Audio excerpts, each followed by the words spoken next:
E hoje nós vamos falar, então, da corrupção da igreja. A igreja cristã, como nós lemos já, foi lido pelo presbítero Josias, ela corre o risco de se distanciar do querer de Deus, da palavra de Deus. O coração humano é um coração corrompido pelo pecado. Por sua inclinação carnal, de se distanciar da vontade de Deus e de buscar a sua própria vontade, de criar os seus próprios caminhos, de andar conforme as suas ideias, de se firmar no seu entendimento, e não dentro do entendimento, da compreensão da palavra de Deus.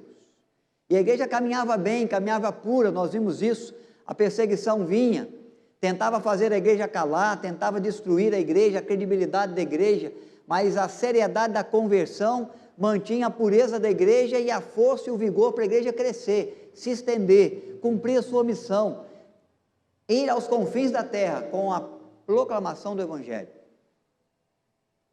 Então isso tudo aconteceu com a perseguição do Império Romano, com açoites, com prisões, com morte. Muitos cristãos, irmãos nossos, de diferentes idades, de diferentes posições sociais, deram a sua vida por causa do nome de Cristo e faziam glorificando a Deus, por terem se achado dignos de padecer, de sofrer, por causa do nome daquele que muito nos amou, morrendo em nosso lugar na cruz, vertendo sangue precioso que nos purifica de todo pecado. Então hoje nós vamos seguir nos caminhos da reforma. Vamos ver a mudança de status. A igreja deixa de ser perseguida, ela passa a ter apoio. Ela deixa de ser pobre, de ser uma igreja que se reúne nas cavernas, e ela herda os templos de culto ao imperador, propriedades luxuosas, numerosas, grandiosas, são herdadas, são doadas pelo Império Romano à igreja cristã. Mas algo muito sério acontece, porque há uma mudança no status da conversão.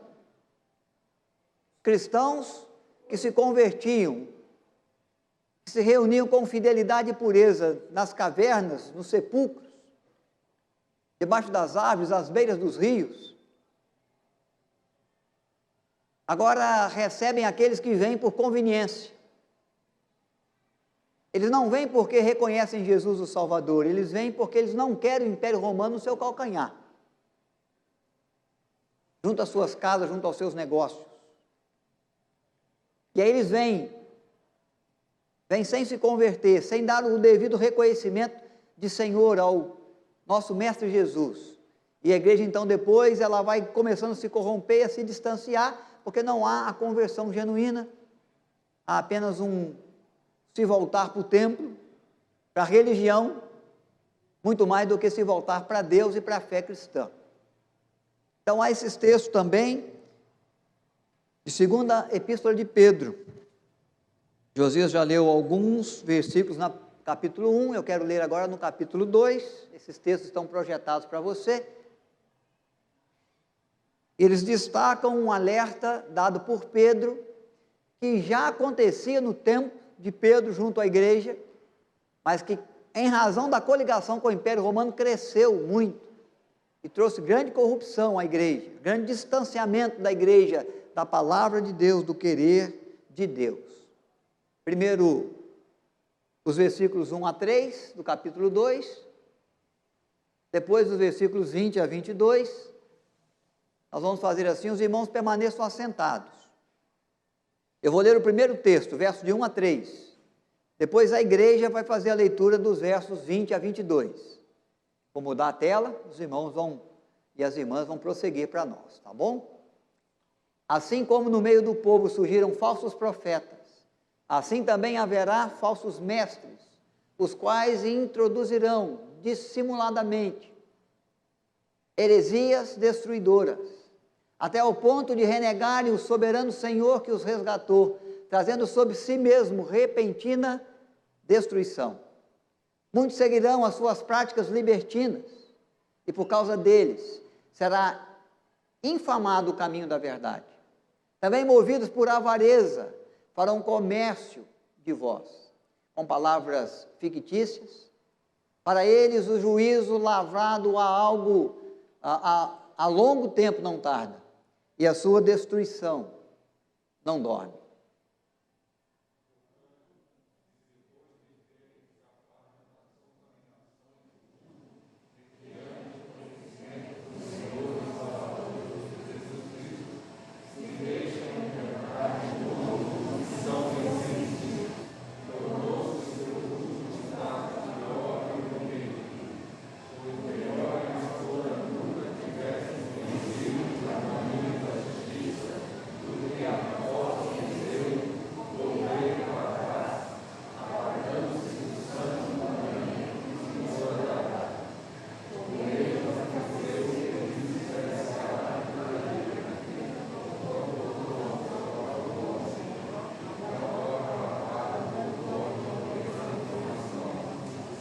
Muito bem, muda-se o status da igreja. A igreja perseguida, agora vive a graça do cessar da perseguição. Cessa a perseguição.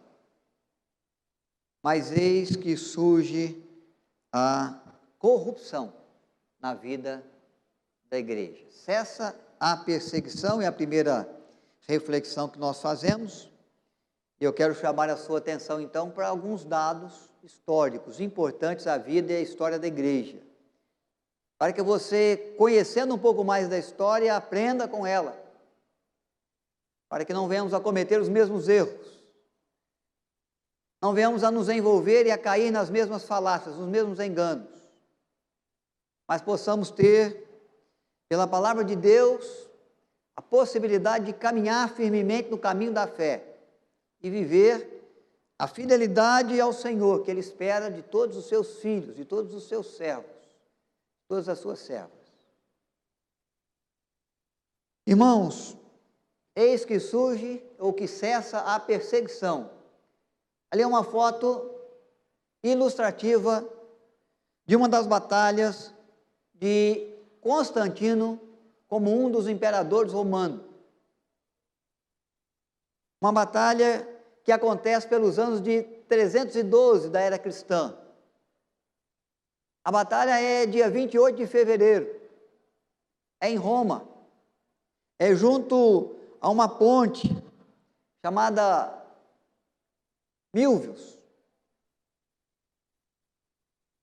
Ele vai ter, com o seu exército, de enfrentar um grande exército.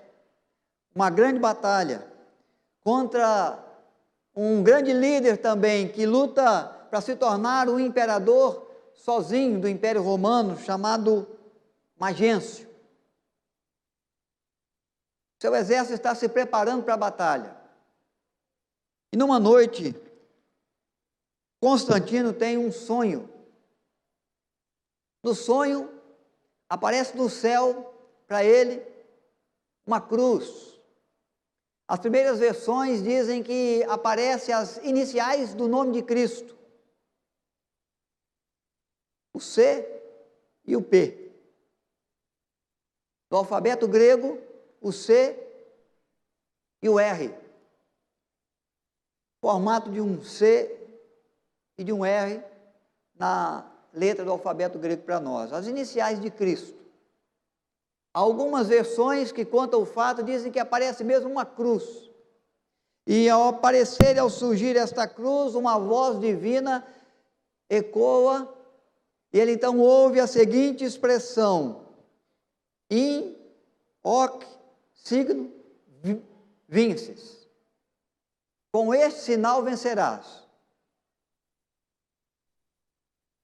Constantino conhece a força do movimento cristão já presente no Império Romano. Constantino já não tem como negar o crescimento do cristianismo, e o cristianismo é, das religiões do Império, a maior religião junto aos campos do Império Romano. De maior número de cristãos, de maior número de adeptos, de maior número de fiéis.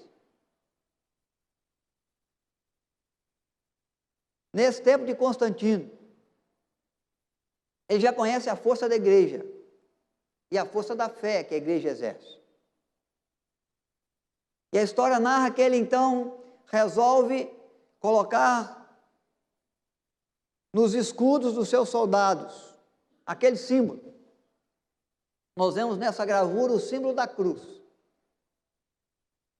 E ele sai em batalha com o seu exército contra o exército de Magêncio. E depois de uma longa e dura batalha, ele vence este exército. De fato venceu. Magêncio com os seus soldados vão fugir, vão tentar atravessar o rio.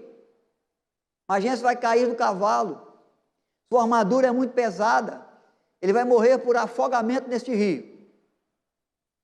O inimigo está morto, o comandante está morto, a batalha está ganha. Constantino então vai manter esse vínculo com o cristianismo e vai manter esse símbolo junto aos seus exércitos, nas suas batalhas, nas suas guerras, dali para frente.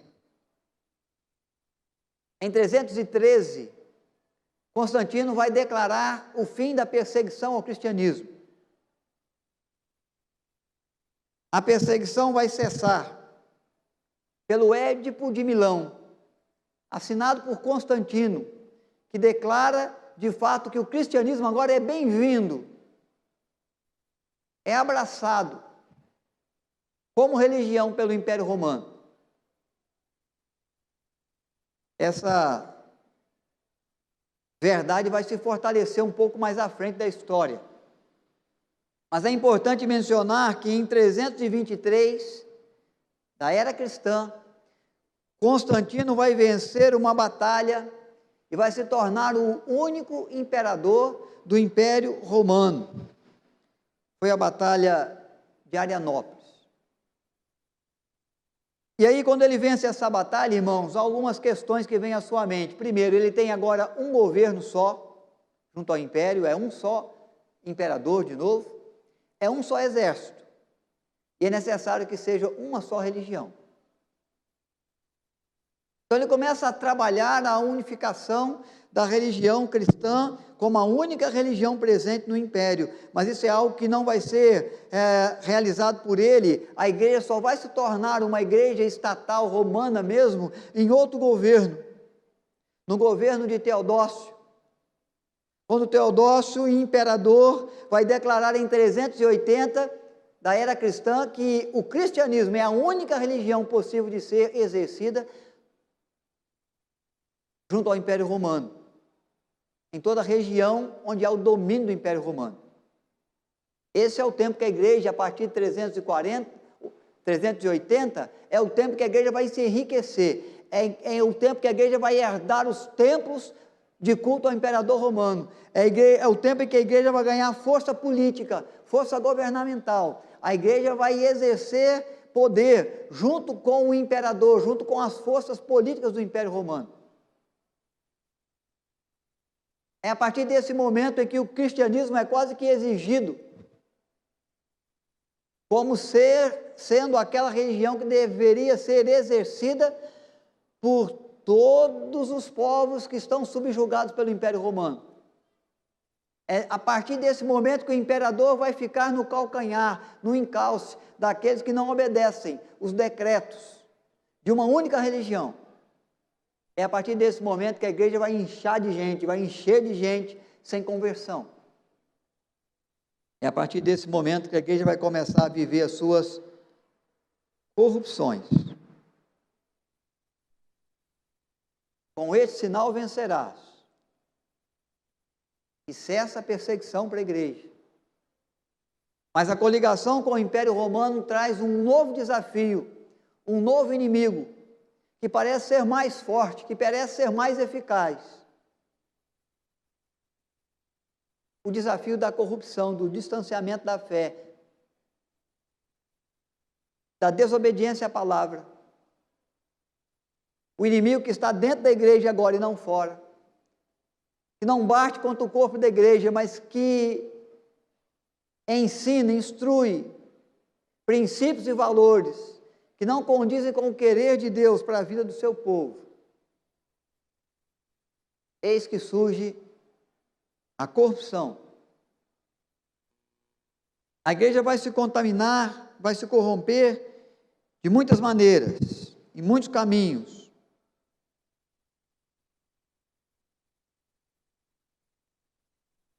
E há, daqui a pouco, uma lista da corrupção praticada pela igreja.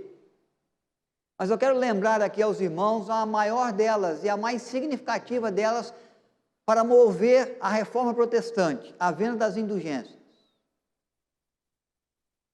Essas fotos são fotos que ilustram a venda das indulgências. Aqui a venda das indulgências sendo realizada ao povo. E aqui uma bula papal de Inocêncio, 13º, declarando perdoados os pecados de alguém que com recurso financeiro pôde pagar pelo seu perdão. A igreja acreditava e começou a proclamar como uma das grandes corrupções da igreja de que o perdão pertence à igreja. A igreja declara você perdoado. Há poder na igreja para conceder perdão, porque a igreja é aquela que guarda a reserva de santidade dos seus membros, dos seus fiéis. Há pessoas que foram santos por demais, fiéis por demais ao Senhor. E a fidelidade desses irmãos os levou à glória. E quando eles partem para a glória, eles deixam no caixa da igreja, nas mãos da igreja, um barril, um depósito de santidade grandioso. Essa santidade pode ser oferecida para você, se você tiver interesse de comprá-la, se você tiver o desejo de adquirir para você ou para um ente querido lá do passado, que já morreu, que está num outro engodo da igreja chamado purgatório, penando com sua alma e em razão das penas sendo purificados para que, quem sabe, um dia poder herdar as mansões celestiais, o gozo do Pai Celeste. E você então vem junto à igreja e confessa ao clero da igreja os seus pecados. E o clero da igreja vai ouvir a sua confissão e vai estipular quanto custa para você a santidade de algum santo da igreja que pode cobrir a multidão do seu pecado. A igreja santa e justa, que tem um depósito de santidade, quer vender para você parte dessa santificação, se você puder comprar, em razão dos pecados que você pratica. E ela vai declarar então a sua inocência, o seu perdão. As pessoas vinham ao clero da igreja, outras vezes o clero ia até as praças, as ruas, com as bulas papais, e começava a proclamar a possibilidade de perdão da igreja para aquele que tivesse o interesse de adquirir por alguns tostões. Cada timbalada no cofre da igreja, uma alma que se purificava e que se livrava do purgatório, quem sabe. E as pessoas vinham e declaravam os seus pecados,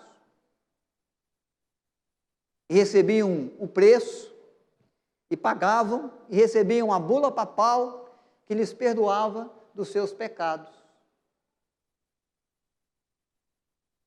As bulas papais eram como aquelas, como essas, há muitos modelos. Essa já não é de Inocêncio, essa é de Leão X, um dos papas que mais intensificou, que mais divulgou, que mais buscou a venda das indulgências junto ao clero da igreja. Leão X. Então, com a vinda daqueles que não são convertidos, os princípios religiosos que eles adotavam ficavam dentro deles. Com o passar do tempo, muitos desses irmãos e irmãs eram bons líderes religiosos na religião que exerciam. E eles vinham para a igreja e eles começavam então a questionar alguns princípios de fé da igreja, tentando buscar similaridade com os princípios de fé que eles adotavam. Vou dar um exemplo para vocês, porque a corrupção não chega num ano só, ela vem chegando devagar. Bulas papais são vendidas, mas bem depois dos anos 1000 da era cristã. E são sendo vendidas ainda no tempo da Reforma Protestante, 1517. Mas outras corrupções vieram, por exemplo, quem adorava a deusa Diana dos Efésios, vem para a fé cristã em Éfeso. E a primeira pergunta que eles fazem é: qual é a divindade feminina do cristianismo? E eles vão ouvir: nós não temos nenhuma divindade feminina. Nós temos o Deus Pai, o Deus Filho, o Deus Espírito Santo. Nós cremos nessas verdades, que para nós são verdades bíblicas. Nós não temos interesse nenhum e não vemos na Bíblia nenhuma fundamentação para uma divindade feminina. Mas aí eles descobrem Maria, que foi grávida por obra do Espírito Santo, e Maria é a serva de Deus mais próxima da divindade possível. Eles começam a criar então uma certa divindade para Maria, que mesmo Maria não reconhece. Aliás, Maria, no cântico mariano, no cântico de louvor que ela faz ao Senhor, quando recebe a notícia de ser a escolhida de Deus para ser a mãe do Salvador, diz que ela se alegra por saber que Deus ia cumprir nela a promessa feita: a virgem conceberá, e que haveria de nascer do seu ente o santo, que se tornaria o seu Senhor, o seu Salvador. Meu Senhor e meu Salvador, diz ela no cântico. Maria não tem intenção nenhuma de ser identificada como divindade, como deusa. Mas agora há aqueles que vêm não pela conversão, mas pela conveniência, e querem encontrar características na fé cristã para exercer a sua própria fé, seu próprio princípio, seu próprio valor. A igreja está liberada, a igreja pode pregar em todos os lugares. Aquela que não podia cultuar antes na praça pública, agora pode. E a igreja resolve fazer alguns cultos de gratidão a Deus, celebrando os homens santos de Deus, os apóstolos, e alguns cultos, algumas celebrações eram feitas junto aos túmulos, aos sepulcros dos apóstolos. E de repente, irmãos iam lá, e no tempo da intercessão, eles rasgavam a sua alma diante de Deus, dizendo dos seus problemas, das suas lutas, das suas aflições, dos seus sonhos, dos seus projetos, iam para casa, daqui a pouco Deus os abençoava, eles tinham resposta à sua prece. Eles iam testemunhar na igreja, eles falavam: olha, eu estive lá no culto, no momento da celebração de adoração a Deus, junto ao sepulcro de Pedro, e eu fiz a minha oração, a minha prece, e Deus me atendeu. E alguns irmãos que não eram convertidos e que precisavam da graça e contavam com uma graça de Deus, corriam ao túmulo de Pedro, porque achavam que o negócio é orar, é interceder, é clamar diante do túmulo de Pedro, ou de Paulo, ou de Tiago, ou de qualquer um dos apóstolos, ou de qualquer homem ou mulher grandiosa na sua fé diante de Deus. É assim que depois veio surgir o que nós chamamos de idolatria, onde santos da igreja, homens e mulheres que serviram ao Senhor com fidelidade, são colocados no lugar de Cristo como intercessores. Jesus é o único e suficiente Salvador, intercessor entre Deus e os homens. É o caminho, a verdade, a vida. Ninguém vai ao Pai senão por meio de Cristo, por isso que nós oramos em nome de Jesus. Mas foi surgindo na igreja outros mediadores criados pela igreja, pelo movimento da igreja,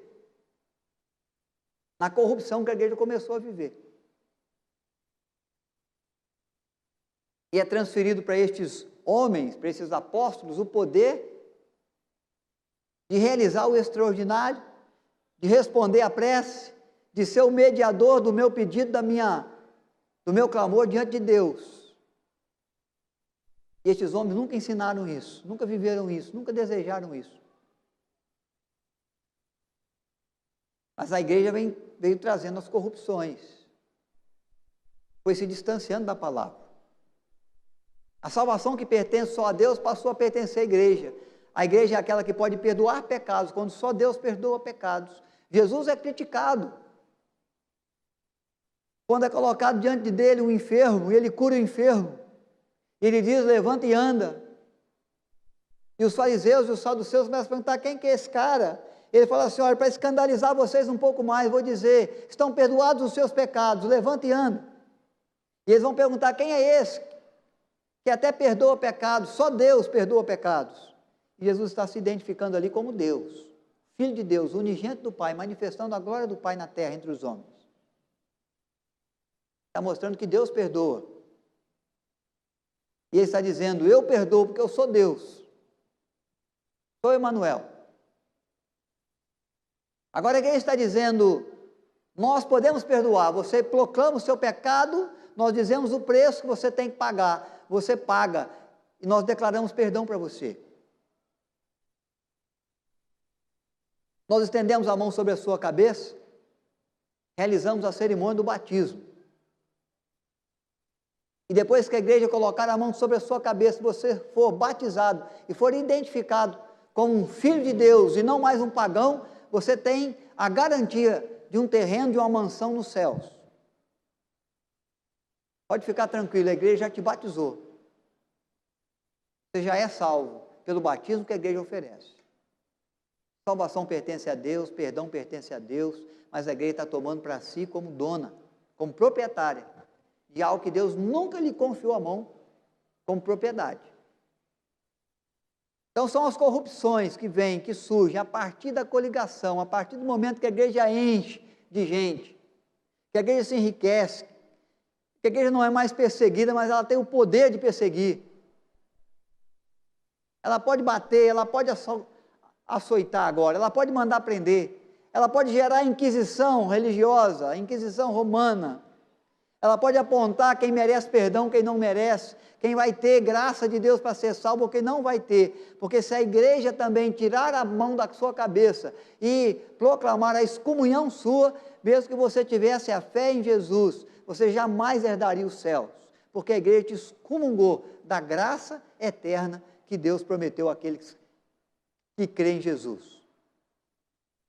O batismo bota no céu, a excomunhão condena ao inferno. A igreja é a dona. A salvação pertence à igreja e não mais a Deus. Os valores da Bíblia, os ensinos da Bíblia vão sendo deixados de lado, vão se distanciando da verdade que a igreja vai vivendo e proclamando, ensinando, instruindo. Pedro diz aqui, cuidado com os falsos profetas, cuidado com aqueles que creem e depois se desviam, cuidado com aqueles que instruem, que ensinam, porque pode ser que eles, corrompendo os seus corações, te coloquem em maus caminhos, te levem por veredas estranhas, tragam para você o distanciamento do Senhor e não a proximidade com o Senhor. Eis que surge os cismas, as divisões, corrupção, o pecado na vida da igreja, produzido pela igreja, pelos dogmas da igreja, pelo interesse da igreja, pelas decisões da igreja, distantes da palavra. E aí eis que surge então a necessidade de uma igreja reformada. Há dois nomes aqui, é claro que houve muito mais nomes, e há nomes de mulheres, mas eu quero mencionar dois principais nomes de um movimento chamado pré-reforma. Temos aqui John Wycliffe, 1325 a 1384 da era cristã. Um bispo da igreja cristã, vinculado ao Império Romano, que estudando as Escrituras Sagradas e observando o comportamento e o ensino da igreja, começa a questionar a igreja, começa a escrever contra as indulgências e contra outros erros praticados pela igreja, que se distancia da palavra. Ele vai enfrentar concílios para defender a sua ideia. Vai ser dada a ordem a ele de negar os seus escritos. Escritos de John Wycliffe vão ser incendiados em praças da cidade, para que possa ser declarado herege. Esse homem vai ser preso, vai morrer no cárcere. A igreja quer calá-lo, quer que ele caia no esquecimento. 200 anos antes da Reforma Protestante. Depois dele, um pouco mais à frente, 1372 a 1415, John Hus, pregando contra as indulgências, escrevendo contra a corrupção da igreja. Ele é levado também aos concílios, ele é identificado como herege. ele é queimado em praça pública, como herege, depois de ter sido declarado excluído da igreja. É o agir de Deus na história, trazendo a atenção da igreja para uma reforma que é necessária. A proposta não é cisão, não é romper com a igreja, a proposta é que a igreja reveja os seus procedimentos. Quando nós falamos de reforma na nossa casa, nós não falamos de mudar para outra casa nova. Quando nós falamos em reformar o nosso carro, nós não falamos em trocar de carro e pegar um zero. Nós falamos de tirar os estragos, acertar o que está ruim, limpar o ferrugem que nos corrói, as trincas que vão surgindo, acertar de novo a estabilidade da casa, a construção, reformar. Não havia interesse destes irmãos e de outros irmãos de rachar com a igreja, de criar uma nova igreja, um novo princípio religioso. Mas existe o propósito desses irmãos de chamar a igreja para olhar o seu comportamento, verificar aquilo que está corrompido, verificar aquilo que está ruim, que está estragado, que está deteriorando, que está apresentando rachadura, e corrigir, e reformar, e voltar às Escrituras, e ver nas Escrituras a palavra fiel do Senhor, a regra de fé e prática, e abandonar alguns dogmas, algumas decisões, a princípio de interesse da igreja, de interesse de algum clero da igreja, de interesse de alguns reis que também trabalhavam em conjunto com a igreja, para manter a sua estabilidade governamental. Então surgiu a necessidade de chamar a igreja para uma reforma, para um retorno à Bíblia. Estes homens foram os primeiros. Existem filmes que você pode assistir, que vão te ajudar a entender esse contexto de corrupção da igreja e a proclamação destes homens. John Wycliffe é a estrela da manhã. Você pode procurar, você vai encontrar a estrela da manhã. Um filme antigo, uma produção antiga, mas que dá para você entender bem. John Wycliffe, o Mártir. John Hus, o Mártir. É outro filme presente que você pode assistir.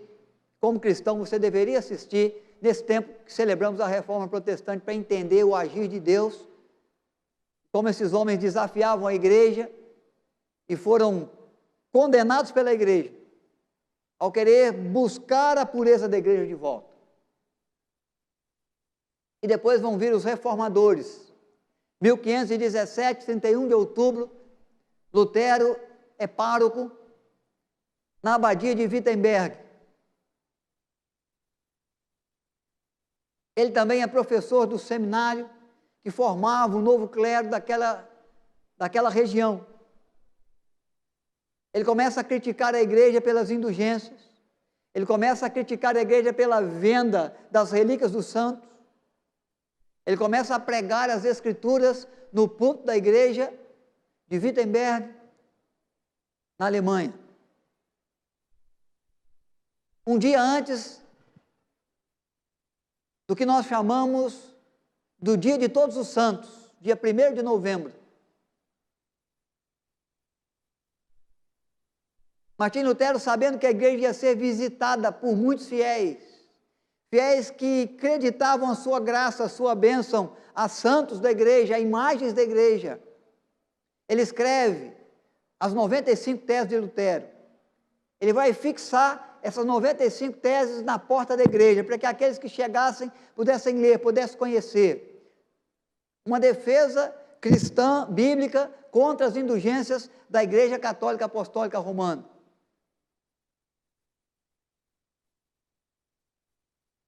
Lutero vai ter que responder à igreja contra os seus escritos, vai ser exigido que ele negue, e ele vai dizer, no momento em que é arguído: olha, se vocês confirmarem para mim nas Escrituras que eu estou errado, eu estou pronto a negar.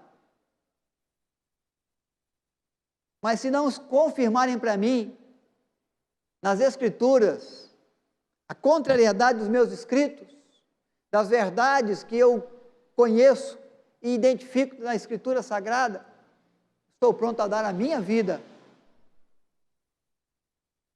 para sustentá-las. Martim Lutero, na Alemanha.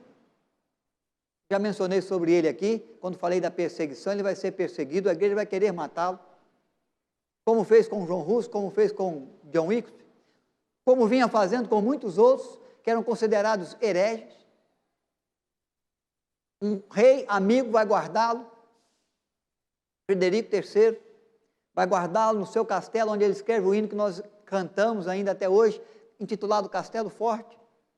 No meio da perseguição, no meio do temor, no meio do medo, o Senhor o protege, o Senhor o conduz, e ele tem a sua fé sustentada em Cristo, e ele declara essa verdade. Ali ele vai continuar escrevendo, vai continuar traduzindo a Bíblia do original bíblico, grego e hebraico, para o alemão, porque ele quer a Bíblia de volta ao povo, nas mãos do povo. A Bíblia havia sido tirada da igreja, dos templos, no ano de 1229, e agora Lutero quer a Bíblia de volta ao povo, para que o povo pudesse verificar como os berianos, se é assim mesmo como o clero fala. Se é assim mesmo como o líder tem conduzido. Porque foi declarado que a palavra do líder é uma palavra infalível, como sendo a palavra de Deus. Que a palavra da igreja é a palavra verdadeira e autêntica. E que não há mentira na palavra da igreja, nem nos dogmas que ela estabelece. E Lutero quer que os seus compatriotas tenham nas mãos a Bíblia e possam lê-la, e possam estudá-la, e possam verificar o que Deus fala e o que a igreja tem falado. Junto a Lutero, na mesma época, no mesmo período, João Calvino em Genebra,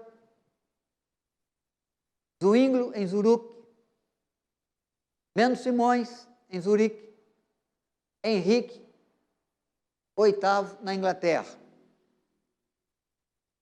É bem verdade, irmãos, que o Henrique VIII vai se abraçar ao protestantismo por um interesse pessoal. Ele é casado, a igreja que casa é a igreja que declara casamento indissolúvel. Se você se separa, você é pecador para todo sempre. Esse sujeito era casado com a mulher que tinha por rainha, se apaixonou por uma serva do palácio, queria o divórcio, a igreja não dava.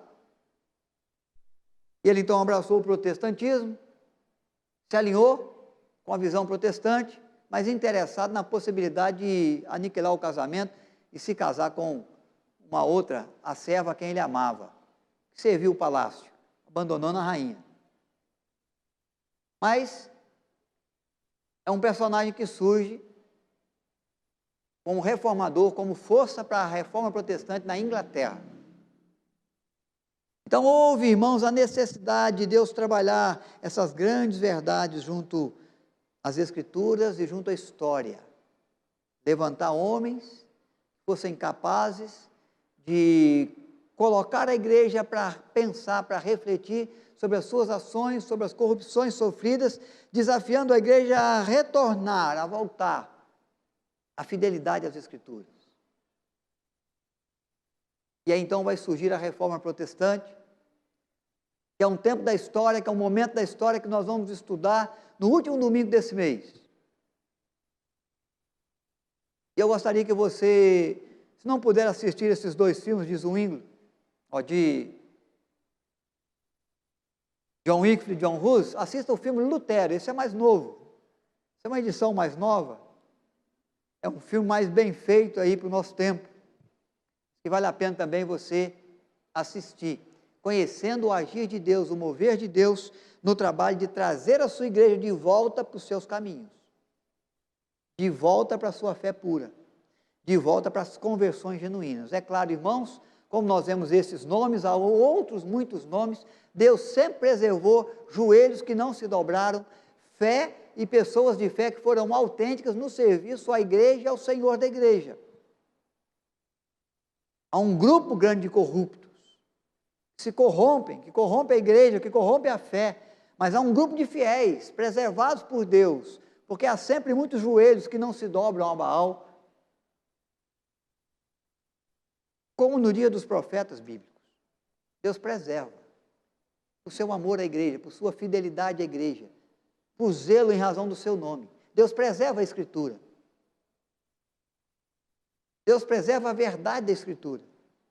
E Deus fez isso, usando de homens e mulheres que foram fiéis no seu serviço, mesmo no tempo das trevas, mesmo no tempo da escuridão, mesmo no tempo da corrupção, que a igreja passou, que a igreja viveu, até os dias da Reforma Protestante, do retorno às Sagradas Escrituras e à pureza da fé.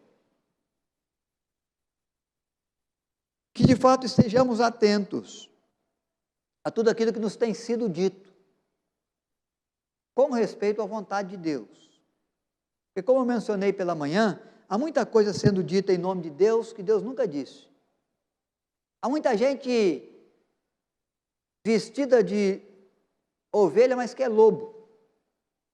Há muito líder que se passa por profeta, mas é o falso profeta. Tem muita gente transformando a verdade de Deus em mentira e usando para isso a própria palavra de Deus, para conduzir corações para fora do caminho, para alcançar os seus próprios interesses.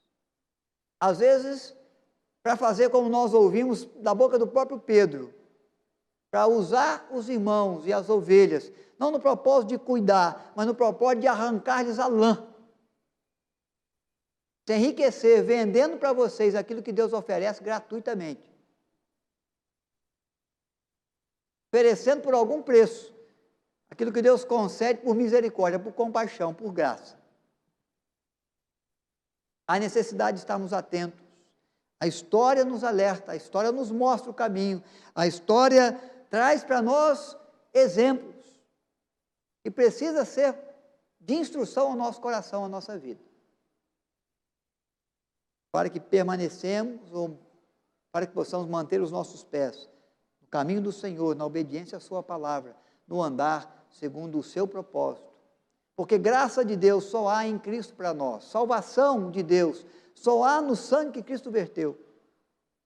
Possibilidade de herdar bênçãos dos céus, só mediante a Jesus, aquele que deu vida por nós. É o que nós proclamamos, é o que nós celebramos, quando comemos do pão, quando bebemos do cálice.